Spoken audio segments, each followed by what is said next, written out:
The following four criticisms are commonly made about the WTO: that it undermines national environmental protection laws, that it reduces national sovereignty, that its trade agreements do not include provisions for environmental and labor standards, and that its governance is not democratic. I'm going to offer some counter-arguments to each of these.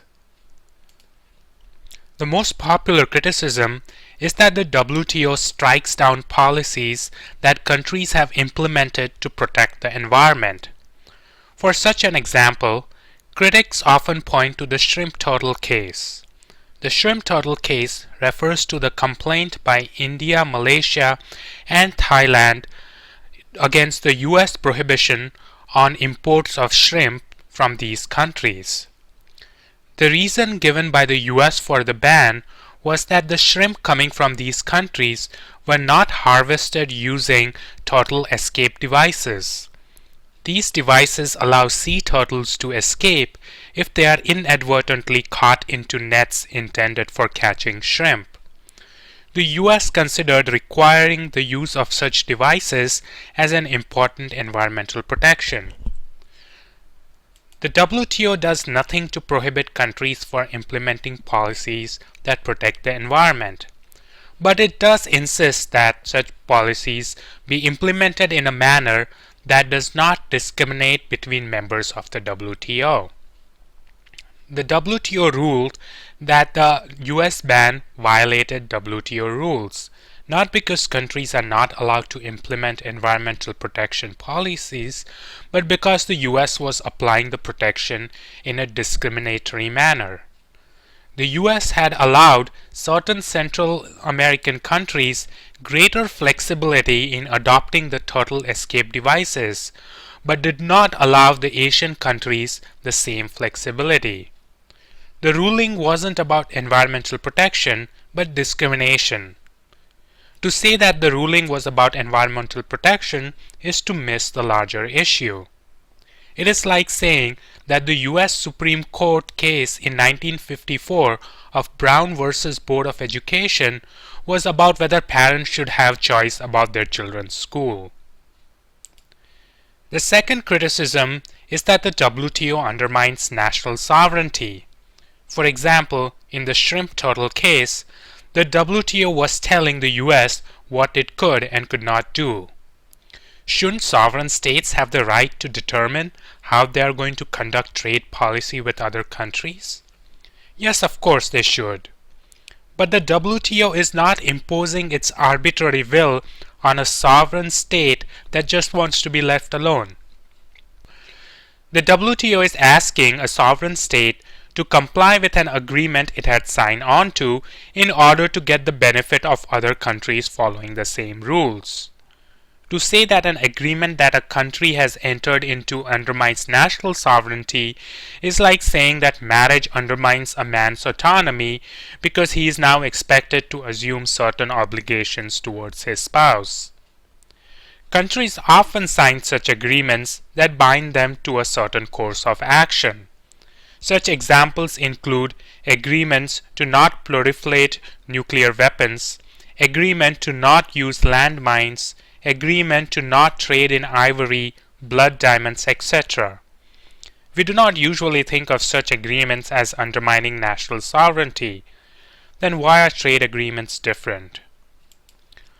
The third criticism is that trade agreements negotiated under the WTO do not include provisions for environmental and labor standards. What the critics mean is that trade agreements should allow WTO members to prohibit imports from fellow WTO members whose labor and environmental standards are below a certain level. Such provisions would protect producers and workers in high-standard countries from a race to the bottom and unfair competition from countries that do not spend as much money on labor and environmental protection. It would also force the countries with low standards to improve. However, agreeing to a level of standards that all countries are expected to reach is very difficult. Whose standards should be adopted? Higher standards result in higher expenditures for firms. It is for this reason that higher standards are followed mainly in rich countries. Poor countries balk at the suggestion that they should spend an amount comparable to the rich countries on labor and environmental standards. It would be like mandating that all people must buy cars that have safety features that are close to the most expensive car. Rich people would not be affected much, but poor people would. It is not surprising that the biggest opposition to labor and environmental provisions come from the governments of the poor countries. Requiring their firms to incur higher costs would erode what is sometimes their only competitive advantage. Firms in poor countries cannot compete with their counterparts in rich countries based on quality, speed, or innovation. They can, however, compete on cost. Poor countries have expressed the fear that such provisions will be used by rich countries to practice backdoor protectionism under the guise of concern for the poor. As the Egyptian Trade Minister Yusuf Burchos Ghali said, the question is why industrialized countries are suddenly bothering about third world workers now that we have shown we can compete with them. While rich country protesters in Seattle in 1999 outside the WTO ministerial were fighting for the inclusion of labor and environmental standards into trade agreements, the representative of poor country governments inside the ministerial were fighting against the inclusion of such provisions. The fourth criticism of the WTO is that its decision-making is undemocratic and that it is dominated by a few rich countries. On its face, the WTO is extremely democratic. Each country has one vote, unlike other international organizations where some countries have more votes than others. In fact, WTO is so democratic that instead of a simple majority, 100% of votes are required in favor of a proposal before it can be adopted. Additionally, developing countries are given what is called special and differential treatment, which means they are allowed to liberalize their trade to a smaller extent and at a slower pace than rich countries. So what critics probably mean when they say that the WTO is undemocratic is that the US and EU have disproportionate influence on the decisions because of certain norms followed in the WTO that allow the US and EU to set the agenda for the talks and decide what is to be voted upon and when.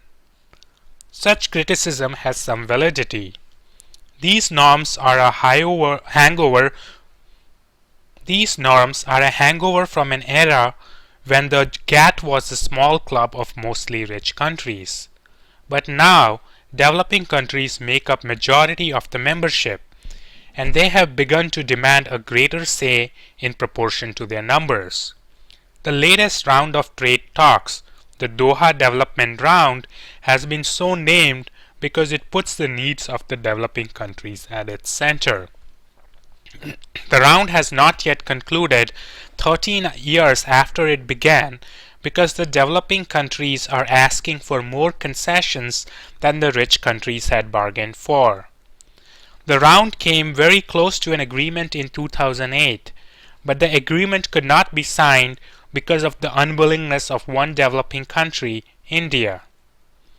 Irrespective of whose fault it was, the WTO hardly seems like an undemocratic organization where the rich countries bully the weak into submission.